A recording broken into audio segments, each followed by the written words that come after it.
உலகெங்கும் வாழும் தமிழ் மக்கள் அனைவருக்கும் இந்த காணொளியை பார்த்து கொண்டிருக்கும் உங்களுக்கும் எனது வணக்கத்தை தெரிவித்துக் கொள்கிறேன்.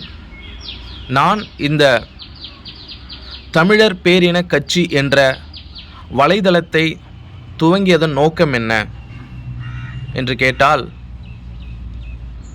தமிழ்நாட்டில் குறிப்பாக தமிழ் மக்களுக்கு நடந்து கொண்டிருக்கும் அரசியல் ரீதியான, குறிப்பாக தாழ்த்தப்பட்ட, பிற்படுத்தப்பட்ட, ஒடுக்கப்பட்ட மக்களுக்கு நடந்து கொண்டிருக்கும் அநீதியை எதிர்த்து குரல் கொடுக்க வேண்டும் என்ற நோக்கத்தில்தான் இந்த தமிழர் பேரின கட்சி என்ற வலைதளத்தை நான் துவங்கியிருக்கிறேன். நிச்சயமாக இந்த வலைதளத்தின் மூலமாக நான் தினந்தோறும் தமிழ்நாட்டில் நடந்து கொண்டிருக்கும் அநீதிகளை சுட்டிக்காட்டும் வகையில் தொடர்ச்சியாக காணொளியை இந்த வலைதளத்தின் மூலமாக பதிவிடுவேன் என்பதை நான் சொல்லிக்கொள்கிறேன். குறிப்பாக ஏன் நான் பார்த்திங்கன்னா தமிழர் பேரின கட்சி என்ற பெயரில் இந்த வலைதளத்தை துவங்க வேண்டும் என்று சொன்னால், எனக்கு தமிழ் மீதும் தமிழ் மக்களின் மீதும் உள்ள பற்றின் காரணமாக இங்கே நடந்து கொண்டிருக்கக்கூடிய, தமிழ்நாட்டில் நடந்து கொண்டிருக்கக்கூடிய காலங்காலமாக குறிப்பாக திராவிடர்களின் பிடியில் தமிழ்நாடு இருந்து கொண்டிருக்கிறது. தமிழ்நாட்டை தமிழன் ஆள முடியவில்லை. பிறமொழியாளர்கள் தமிழ்நாட்டில் ஆதிக்கம் செய்து கொண்டிருக்கிறார்கள். தமிழ்நாட்டினுடைய தமிழ் பூர்வ இன மக்கள், நாம் தமிழ் மக்கள் இங்கே பார்த்திங்கன்னா அரசியல் உரிமையோடு, அரசியல் அதிகாரத்தோடு நாம் வாழ்ந்து கொண்டிருக்கிறோம் அப்படின்னு பார்த்திங்கன்னா இல்லை. ஏதோ ஒரு வெளிநாட்டில் அகதியாக வாழ்வதைப் போலத்தான் இந்த நாட்டினுடைய பூர்வக்குடி மக்கள், தமிழ் மக்கள் நாம் இங்கே வாழ்ந்து கொண்டிருக்கிறோம். அப்போ இங்கே ஆட்சி அதிகாரத்தில் இருப்பவர்கள் யார்? திராவிடர்கள் என்று சொல்கிறார்கள். எனவே அரசியல் ரீதியாக நான் ஒரு தமிழ் மகனாக இருப்பதால், அரசியல் ரீதியாக இங்கே திராவிடர்கள் நம்மளை ஆளுவதால் அவர்களை எதிர்க்க வேண்டும் என்ற ஒரு நோக்கத்தோடு தான் இந்த தமிழர் பேரின கட்சி என்ற வலைதளத்தை நான் துவங்கியிருக்கிறேன். ஸோ தமிழர் பேரின கட்சி தமிழ் மக்களுக்காக தமிழ் தேசிய அரசியலை முன்னெடுக்கக்கூடிய ஒரு கட்சியாக இந்த வலைதளம் இயங்கும்.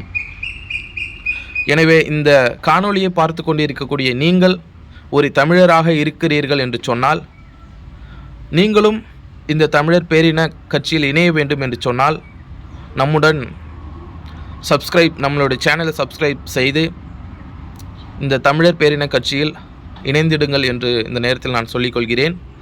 நிச்சயமாக தமிழ் தேசிய அரசியல் என்று சொன்னால், திராவிட கொள்கைகளை, திராவிட சித்தாந்தங்களை தமிழர் பேரின கட்சி எதிர்க்குமா என்று சொன்னால் நிச்சயமாக எதிர்க்கும். தமிழர் பேரின கட்சியினுடைய நோக்கம் தமிழ் தேசிய அரசியல், தமிழ் மக்களுக்கான தமிழ் தேசிய அரசியலை முன்னெடுப்பதுதான். குறிப்பாக தமிழ்நாட்டை தமிழர்கள் தான் ஆள வேண்டும். எனவே நிச்சயமாக திராவிட சித்தாந்தங்களை, திராவிட கொள்கைகளை நமது தமிழர் பேரின கட்சி எதிர்க்கும். அப்போ ஏற்கனவே தமிழ்நாட்டில் நாம் தமிழர் கட்சி அப்படின்னு ஒரு கட்சி இருக்கிறது. அப்போது நீங்கள் ஏன் தமிழர் பேரின கட்சி அப்படின்னு ஒரு கட்சியினுடைய பெயரில் இந்த வலைதளத்தை நீங்கள் தொடங்க வேண்டும்? நீங்கள் தமிழ் மீதும் தமிழ் மக்களின் மீதும் பற்றுள்ளவராக இருக்கிறீர்கள் என்று சொன்னால், நீங்கள் நாம் தமிழர் கட்சியில் நீங்கள் பயணிக்கலாமே. ஏன் நீங்கள் தனியாக தமிழர் பேரின கட்சி என்று ஒரு கட்சியின் பெயரை வைத்துக்கொண்டு ஒரு புது வலைதளத்தை துவங்க வேண்டும் என்று என்னிடம் கேள்வி எழுப்பினால், நிச்சயமாக நான் இந்த தமிழர் பேரின கட்சி என்ற இந்த வலைதளத்தை துவங்குவதற்கு ஒரு முன்மாதிரியாக இருப்பது நாம் தமிழர் கட்சி தான். எனக்கு நாம் தமிழர் கட்சியினுடைய கொள்கைகளும் கோட்பாடுகளும் மிகவும் பிடிக்கும். இருந்தாலும் என்னுடைய ஆசை ஒரு தமிழர் பேரின கட்சி அப்படின்ற ஒரு பெயரில் ஒரு வலைதளத்தை நடத்த வேண்டும் என்ற ஒரு ஆசையின் காரணமாகத்தான் நான் இந்த தமிழர் பேரின கட்சி என்ற இந்த வலைதளத்தை நான் தொடங்கி இருக்கிறேன். எனக்கு கிட்டத்தட்ட பார்த்திங்கன்னா இப்போ ஒரு 27-28 வயசு ஆகுது. நான் இந்த 28 ஆண்டு காலமாக எனக்கு விவரம் தெரிஞ்ச, அதாவது ஸ்கூல் படித்து முடிச்சதுக்கப்புறம் நம்ம யார், நம்ம தமிழர்களா, நம்ம திராவிடர்களா, இது தமிழ்நாடா, இங்கே வாழக்கூடிய மக்கள் யாருக்கு இங்கே தொடர்ச்சியாக அநீதி நடந்து கொண்டே இருக்கிறது, தமிழ்நாட்டில் தமிழ் மக்கள் நாம் எந்த நிலையில் இருக்கிறோம், திராவிடர்கள் நம்மளை எந்த இடத்துல வச்சிருக்கிறான். ஸோ இதையெல்லாம் சிந்திச்சு பார்த்து ஒரு எப்படி சொல்கிறது, தமிழ் மீது உள்ள ஒரு பற்றின் காரணமாக, தமிழர்களின் மீது உள்ள பற்றின் காரணமாகத்தான் இந்த வலைதளத்தை நான் தொடங்கியிருக்கிறேன் என்பதை மறுபடியும் நான் சொல்லிக்கொள்கிறேன்.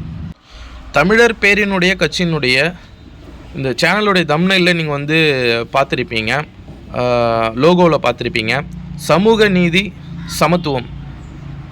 எல்லா கட்சிகளும், எல்லா திராவிட கட்சிகளும் அவங்களுடைய கொள்கையில் சமத்துவம் சமூக நீதி அப்படின்னு சொல்லுவாங்க. ஆனால் இங்கே இருக்கக்கூடிய, ஏன் இன்றைக்கு ஆளுங்கட்சியாக இருக்கக்கூடிய தமிழக வெற்றி கழகம் கூட வந்து பார்த்திங்கன்னா அந்த சமத்துவம் சமூக நீதியை கடைபிடிக்கிறதா என்று கேட்டால் மிகப்பெரிய ஒரு கேள்வி.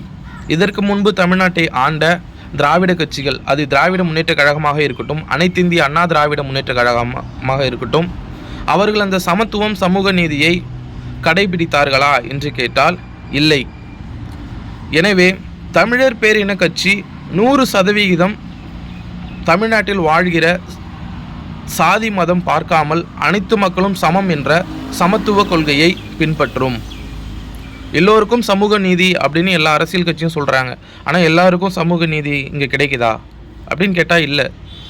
தமிழ்நாட்டில் இவன் பணக்காரன், இவன் ஏழை, இவன் சாதி ரீதியாக இவன் உயர்ந்த சாதி, இவன் தாழ்ந்த சாதி, கவர்மெண்ட்டில், அதாவது தமிழ்நாடு அரசு வேலை எல்லா அலுவலகத்துலேயும் வந்து பார்த்திங்கன்னா எல்லா துறைகளிலும் வேலை வாய்ப்பு இருக்குது.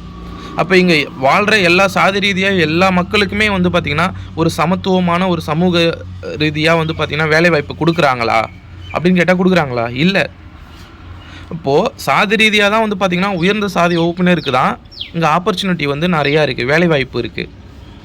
அப்போ இங்கே வந்து பிற்படுத்தப்பட்ட ஒடுக்கப்பட்ட தாழ்த்தப்பட்ட மக்களுக்கு அவங்களுக்கான வேலை வாய்ப்பு சரியான முறையில் அந்த சமத்துவம் சமூக ரீதியான முறையில் கொடுக்குறாங்களா அப்படின்னா இல்லை. இங்கே மிகப்பெரிய ஏற்றத்தாழ்வு இங்கே இருந்துக்கிட்டு தான் இருக்குது. எனவே தமிழர் பேரின கட்சி நிச்சயமாக சமத்துவம் சமூக நீதி என்ற கொள்கையை 100% கடைபிடிக்கும் என்பதை இந்த நேரத்தில் நான் சொல்லிக்கொள்கிறேன். நிச்சயமாக இந்த வலைதளத்தின் வாயிலாக நாம் பேசக்கூடிய விஷயங்கள் நிறைய இருக்குது.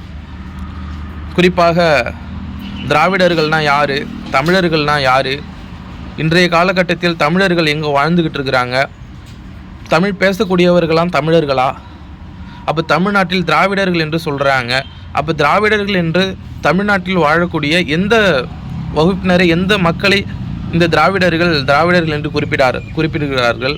தமிழ்நாட்டில் வாழக்கூடிய அனைத்து மக்களுமே திராவிடர்களா? நம்ம எப்படி, இப்போ என்ன எடுத்துக்கிட்டிங்கன்னா நான் ஒரு தமிழனா நான் ஒரு திராவிடனான்னு எப்படி ஐடென்டிஃபை பண்ணுறது? இப்படிப்பட்ட பல செய்திகளை இந்த வலைதளத்தின் வாயிலாக நாம் பேசப்போகிறோம். குறிப்பாக திராவிட கட்சிகள் தமிழ்நாட்டில் எப்படியெல்லாம் ஆதிக்கம் செலுத்தி கொண்டிருக்கிறார்கள், ஸோ தமிழர்களை எப்படி திராவிடர்கள் ஏமாற்றினார்கள், ஸோ தமிழர்கள் எப்படி திராவிடர்களாக மாறினார்கள், ஸோ இதை பற்றியெல்லாம் போக போக அடுத்தடுத்த காணொளியில் நாம் பார்ப்போம். இன்றைக்கு தமிழ்நாட்டை ஆண்டு கொண்டிருக்கிற தமிழக வெற்றி கழகம் கூட வந்து பார்த்திங்கன்னா ஒரு தமிழ் தேசிய அரசியலை முன்னெடுக்கக்கூடிய ஒரு கட்சியா என்று கேட்டால் இல்லை. இன்றைக்கு இருக்கக்கூடிய தமிழக வெற்றி கழகம் கூட வந்து பார்த்திங்கன்னா திராவிடர்களுடைய கட்டமைப்பாகத்தான் இருக்கிறது. திட்டமிட்டு திராவிடர்களால் உருவாக்கப்பட்ட ஒரு கட்சி தான் வந்து பார்த்திங்கன்னா தமிழக வெற்றி கழகம். இதையெல்லாம் இன்றைக்கு இருக்கக்கூடிய இளைய தலைமுறை பிள்ளைகள், என்னுடைய சகோதர சகோதரிகள் விளங்கி கொள்ள வேண்டும். இன்றைக்கு வந்து பார்த்திங்கன்னா தமிழக வெற்றி கழகம் ஆட்சியில் இருக்கிறது. ஆனால் இன்றைக்கு அவங்க நடத்து கொண்டு இருக்கக்கூடிய ஆட்சி வந்து தமிழ் மக்களுக்கான தமிழ் தேசிய அரசியலை முன்னெடுக்கக்கூடிய ஒரு ஆட்சி அப்படின்னு கேட்டிங்கன்னா இல்லவே இல்லை. இதற்கு முன்பு இருந்த மதிப்பிற்குரிய ஐயா ஸ்டாலின் அவர்கள் சொல்வதை போல் திராவிட மாடல் ஆட்சியை தான் இன்றைக்கு இருக்கக்கூடிய தமிழக வெற்றி கழகமும் செய்து கொண்டிருக்கிறது. தமிழ்நாட்டை தமிழன் தான் ஆள வேண்டும் என்ற நோக்கத்தோடு நிச்சயமாக தமிழ் மக்களுக்காக தமிழர் பேரின கட்சி இயங்கும் என்று சொல்லி நன்றி கூறி விடைபெறுகிறேன். நன்றி, வணக்கம்.